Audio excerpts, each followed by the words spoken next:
So, good morning, everybody. Here are the guys from Germany, and now we're waiting for the next Advent of Code riddle. 30 seconds left. Good morning, Frank. Good morning, Achim. Welcome. Good morning. Are you good prepared, guys? Yeah, I am prepared, as usual. My standard setup and an empty text file. Today, we take a look at Achim's IDE, Achim using Eclipse in a white mode, and it depends who is faster, then we switch to the other IDE, and at the end, we will discuss the solution. So, go. Supply stacks. Okay. I got a first star here. Okay, then can we switch to Congrats. Frank? And Achim can concentrate on his code? So I can give you a 1 minute overview how I solved it. So maybe this is interesting for somebody. So you can see my thing. This is my code here. So what I first did, I splitted the input where I had the 2 line breaks. I show the input quickly. UD5 1 test. So now where's my A attached? So first thing I substituted this by small x's to simpler parse it, and then in my input I removed these parentheses, and then looks fairly nice. So then I split it by the 2-line thing. So I got the first block in G10 and the second block in G11. So then I can concentrate on G10. So I parse this into lines, and then each line into an array of strings. So I got these single letter strings, one after the other, and exactly 9 of them, because I use these small x's. And then I can simply put my letters, if they are not equal to x, onto these stacks. And so I get these 9 stacks like they should be.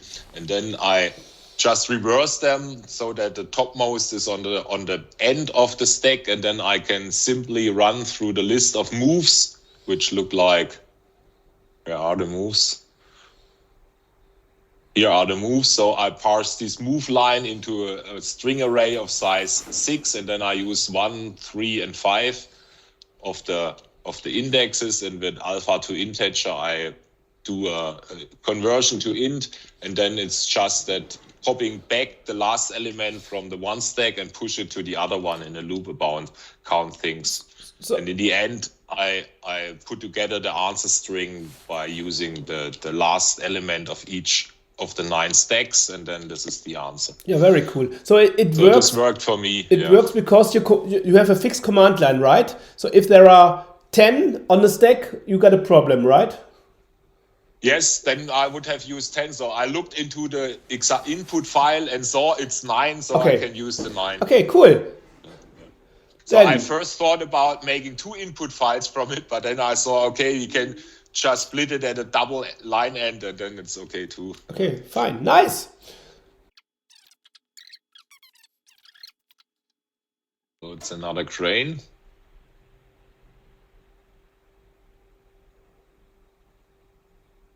So he can now put on multiple crates. Okay. Before it was only one string which was moved. Now it moves more than one. So you can move the whole column without reverse them. Yes, exactly. Now we don't move it singled. We move it in one thing. So we need to rearrange this a bit.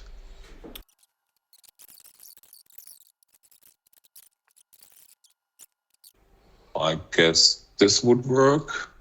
But now you reverse them? No. I will just explain after I tried it. Yeah, okay. Yay!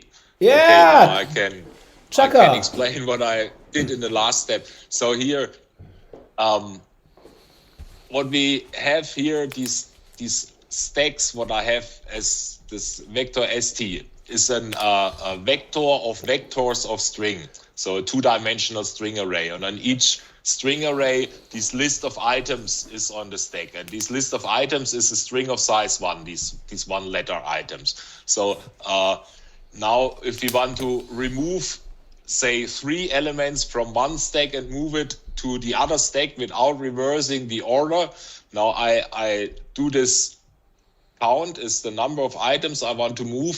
So I pop them back and I put them on a temporary stack. I call it TMP. Okay. So now on the temporary stack, they are in the reverse order. As double reverse.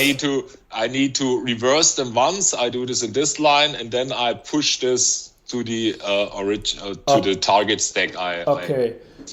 So it seems this is the right order to make it work. So it looks not very nice, but okay. So the secret is double reverse. You reverse it once and then again.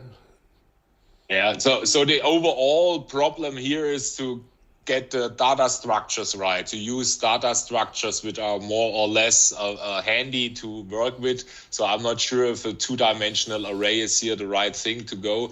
I guess the idea with the parser to put in these little x's made it somewhat more simple to parse. And then, I could have used actually stacks instead of strings, and then use simple chars instead of these one-letter strings. That would have made it simpler. Okay. Yeah. For today, we will leave this session, and we hope that Achim has more luck tomorrow. Achim, big thank you to you. Frank, thank you to you. Congratulations to your solution, and we see us tomorrow again. Bye-bye, everybody.